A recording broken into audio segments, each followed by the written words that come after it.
The Atlanta Braves lose Game 3 to the Angels 5-1, dropping the series. Let's talk about it. This is the Braves Postcast, your instant game reaction for the Atlanta Braves. Part of the Locked On Podcast Network, your team every day. Yes, welcome on into the Braves Postcast, part of Locked On Sports Atlanta, where we cover your Atlanta sports teams each and every day. I'm your host, Lindsay Crosby, author of the Braves Today newsletter over at bravestoday.com. You can follow me on social media at Crosby Baseball. That is Jake Mastroianni, host of Locked On Braves. Catch him on social media at shortstopball. Obviously, make sure you're subscribed to Locked On Braves wherever you get your podcast and on YouTube, because Jake has thoughts on all of this. And the thing we have thoughts on tonight, Jake, is the Atlanta Braves drop Game 3 5-1 to the Los Angeles Angels. And we're going to talk about this second segment. A lot of people are going to be once again frustrated and mad at Bryce Elder for giving up 4 runs in I believe it was just 5 innings where he threw like 100 pitches. But this is another loss that goes on an offense that, outside of a Jurickson Profar solo shot in the 9th, couldn't do anything on offense and didn't even really have that many opportunities to score runs today. Yeah, if you're mad about this loss because of Bryce Elder, which, look, he wasn't good, don't get me wrong, but I think you need to reassess your thoughts about this team because, I mean, honestly, Bryce Elder going 5 innings and giving up 4 earned, that's an okay start for Bryce Elder at this point. But when your offense doesn't do anything to keep you in the game during that stretch while he's in there, you don't have much hope. And look, when this team falls behind, 4-0 early on, or just really 3-0 after 2 innings, even at that point, you just feel like, okay, the game's over.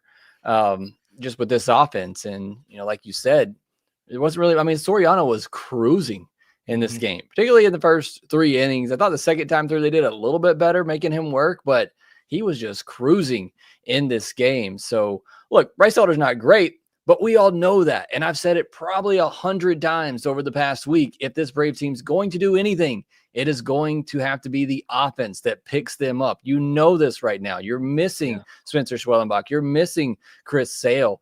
You have a lot of pitchers that you would rather not have in there right now, but you don't have any other options.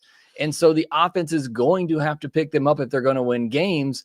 And so, you can be mad at Bryce Elder. It's not great. I don't love watching it either, but the offense has to step up and do its part if they're going to win some of these games. Yeah, this was a situation here where I don't have to complain about how the Braves did with runners in scoring position because they never got a runner in scoring position. Other than Jurickson Profar's homer, the Braves never got a guy to second base in this game, it feels like. So, it's when you look at the situations and it's like, hey, what were the opportunities here for the Braves to score? You're not looking at much. The 5th inning, maybe Nick Allen walks with 2 outs and Ronald goes up there. And this is when I knew that today was going to be a problem. And the joke is you could have known that in the 1st inning, but Ronald knew he was going to get a sinker down in the zone and he still grounded it out. Like he's up 3-1 in the count. It's not the best pitch to hit, but he knows it's coming. He puts a good 111 miles an hour, but it's on the ground. He grounds out inning over. And he has 1 hit today, but he's batting under 200 the last, I think, 2 weeks or so. That's kind of when I knew, like, okay, you really can't get anything going in this game. And to your point, Soriano just cruised. 7 scoreless innings, 2 hits, 7 strikeouts. A guy who doesn't strike out a ton struck out 7 Braves tonight. Yeah, and look, Soriano can be good. You go and look at his game logs, and it seems like it's either one or the other. Either it's 7 shutout or he's given up 4 or 5. And you look at his past 4 starts, he went 7 innings, 1 earned against the A's, 7 innings, no earned against the Yankees, 6 2/3, 1 earned against the Astros. But then he goes 4 innings, 8 earned against the Nationals in his last start before this one, where he now goes. His last 5 starts, 3 were quality starts, 2 were blow-ups. And it's like, I don't know what you're going to get from this guy. But cynical Braves fans could say you're going to get the good start. Yeah, of course we get the good one, but still that's no excuse. You got to battle. You got to try to make them work and do something. And that knuckle curve he was throwing tonight was just, it was ridiculous. He got to 2 strikes and the right-handers could not lay off of that pitch. And that, I mean, you had to have that game plan going in. You know what he throws. You know it's a hard sinker and a knuckle curve off of that. And if you can't get that sinker early in the count, I like not to go down the weeds here. The Braves lost this game. They were bad. Don't get me wrong. But the umpire was just awful in this game too. And when you're getting those pitches below the zone, and you can bring up the StatCast strike zone if you want. My eyes, I can see those pitches are below the knees. They're not strikes. But when you're getting that pitch and you're throwing 99 and then you're throwing a knuckle curve off of it, it's also just not fair. Again, not an excuse for the Braves who just played terribly. But José Soriano, who again did have good stuff in this one, but you got to expect your hitters to battle a little bit more than that. You're right. I posted about the 5th inning. It just felt like when Allen got that walk and Acuna got ahead in that 3-1 pitch, I said, okay, this is the moment. You know exactly what's coming. You know exactly the location it's going to be in.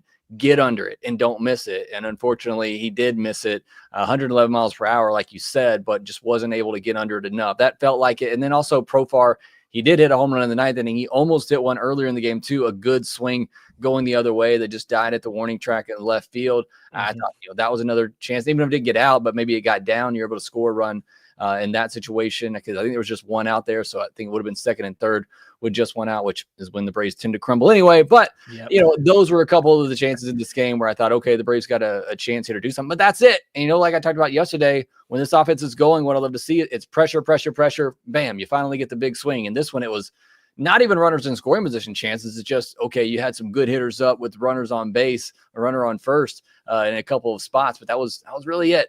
It's hard to win games when your offense just doesn't give you many chances at all.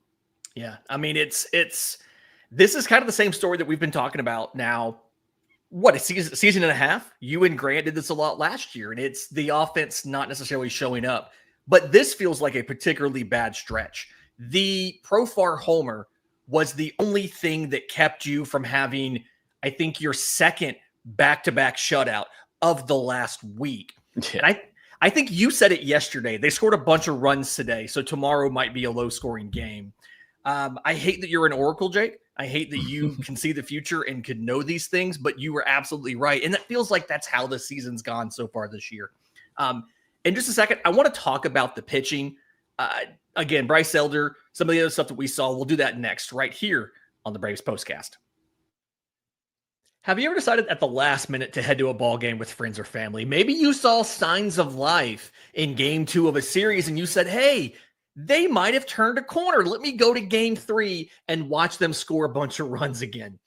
The joke may have been on you, but that's still a situation where GameTime comes in. It's the easiest way to grab last-minute tickets without the stress. With the money you save on tickets, you can splurge on food, merch, invite a bigger group with you, get plenty of extra adult beverages to dull the pain. Those canned Cutwater tiki drinks are fantastic. I'm a big fan of the Mai Tai there.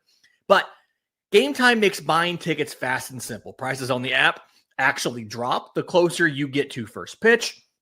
They have incredible last-minute deals, clear seat views, and a lowest price guarantee that takes the worry out of buying. So take the guesswork out of buying tickets with GameTime. Download the GameTime app, create an account, use code LOCKEDONMLB for $20 off your first purchase. Again, create an account, redeem code LOCKEDONMLB for $20 off. Download the GameTime app today. Last-minute tickets, lowest price, guaranteed. Before we get into the pitching, Jake, I have to ask, we saw a new celebration in the dugout today after Jurickson Profar's homer. Spencer Strider hands him what looks like a high-top Braves branded cleat, and Profar chugs out of it. Is that brand new? Did we just not see that until today? Is that the debut of the celebration? Yeah, I've never seen it before. Make sure there's not any supplements in there that shouldn't be. We don't want Profar going back down again. But yeah, it looks new. Again, whatever it takes. I mean, I asked for something different in the second half. That was my whole point. It's just, can we see something different? That's certainly different. Yeah, that is certainly something different. Not the first time we've seen a drinking-related celebration. The Orioles had their hydration bong. It was water. They were celebrating home runs with last year. Okay, so Bryce Elder goes 5 innings, again, 4 runs on 8 hits, 3 walks, 5 strikeouts. gives up 2 homers here. Nolan Schanuel gets him in just the most apt and ideal example of an announcer's jinx. Brandon Gaud and CJ Nitkowski spend 3 pitches talking about how Nolan Schanuel's power has not come in, and they're waiting for him to hit for power, and he cranks a multi-run homer. But to your point from the first segment, like, Elder did the most that you can reasonably ask for from a guy that was kind of your number 6 or number 7 starter entering the year. Again, it's not on him. De Los Santos, Austin Cox pitched well. Raisel Iglesias struck out the side of the ninth. Like, he pitched well. This is just one of those, again, I hate to harp on the same thing. The pitching like this, it doesn't matter when your offense can't score. But this pitching was not bad enough to lose you the game. Yeah, I mean, like, it shouldn't be. I know it ended up being 5 runs, but I mean, 4 runs for Elder. That shouldn't be a death sentence. And it just feels like a death sentence if your starter gives up more than 3 runs right now. And again, like you said, we're talking about your 6th, 7th starter is what it should be. And he gives you 5 innings, 4 earned. You know, that should be enough to keep you in the game, but the game fell over after the 2nd inning. Frustrating that one too in the inning where you get the 2-run homer to Schanuel, because you had 2 outs and then you get to the top of the order, you get the single, and then you leave a sinker just middle. Like, I know Schanuel doesn't have a lot of power, but I could have hit that one out. It was just middle, didn't do anything, 91 miles per hour. Look, don't get me wrong. The pitching wasn't great, but you're not going to get great pitching right now. You are missing 2 of the best starters in all of baseball. Mm-hmm. You cannot expect great pitching at the moment. You have to have your offense step up. So again, Elder wasn't great. I understand that, but I thought he at least did enough. He limited the damage in the 1st inning where I thought it was really just going to get out of hand. Came back the next inning, gave the 2-run home run, but at least gave you 5 innings. And that's, about as much as you can hope for right now with some of these starters, is just to give you some innings. And he does that, only gives up the 4. And what would typically give a decent sized offense a chance to come back late, it's just not when you put up goose eggs till the 9th inning. So look, there's nothing. I know everybody wants to see Elder gone. Be careful what you ask for. I just don't know what else is down there that's really that much better, other than just let's see. And what do you really have to lose at this point? I'll say for Elder in this one, 10 hard hit balls, one of them 94.5 will round up.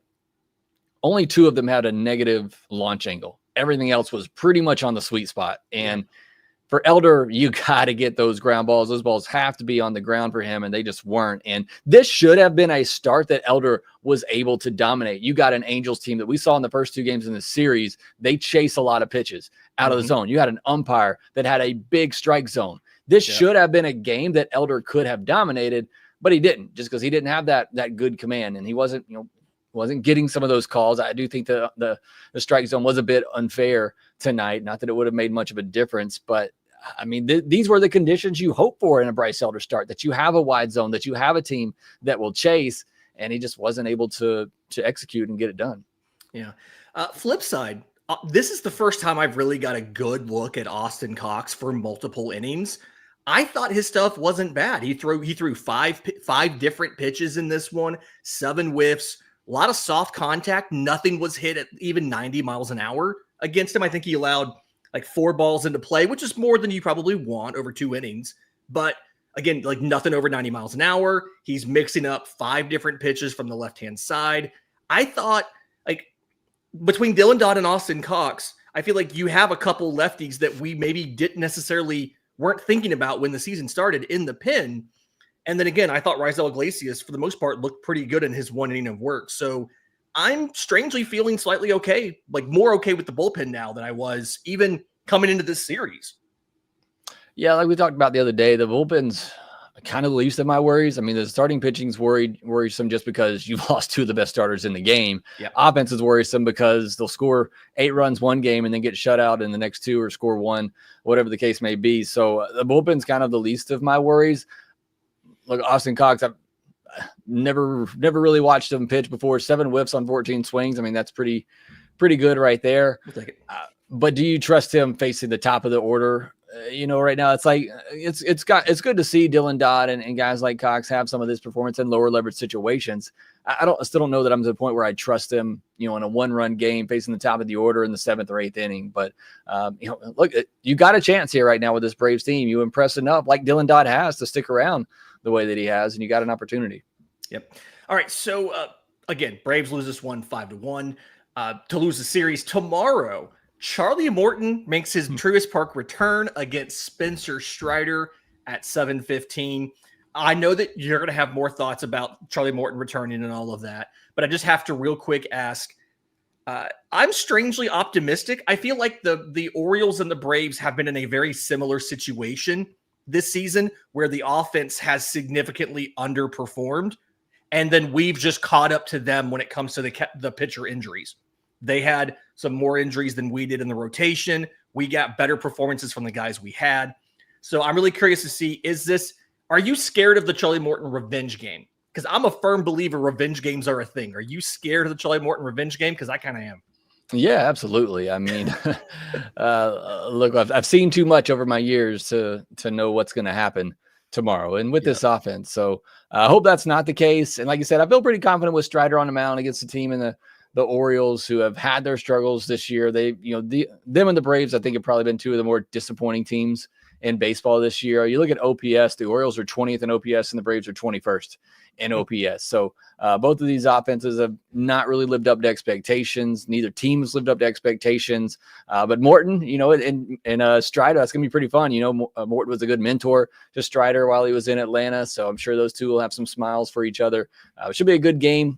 Braves got to pick themselves up here. You lose a series to the Angels. You really need to win every series leading up to the All-Star break. So you're going to you got some making up to do. Yep. All right. Again, Braves lose the finale 5-1, lose the series. We will be back to break down we'll be back all weekend to talk about all of these games coming up. In the meantime, do us a favor. If you're listening on audio, Apple, Spotify, YouTube Music, leave a 5-star review. It would do a lot of stuff for the show here. Some kind words for me and Jake. We really appreciate that. Words of affirmation, they're called. If you're watching on YouTube, subscribe to both Locked On Braves and Locked On Sports Atlanta. Hit the notification bell so you know when Locked On Sports Atlanta is talking about the Hawks and the Falcons and the Braves, when Jake's going live to do a listener mailbag or other pertinent topics. For Jake Mastroianni, I'm Lindsay Crosby. This has been the Braves Postcast.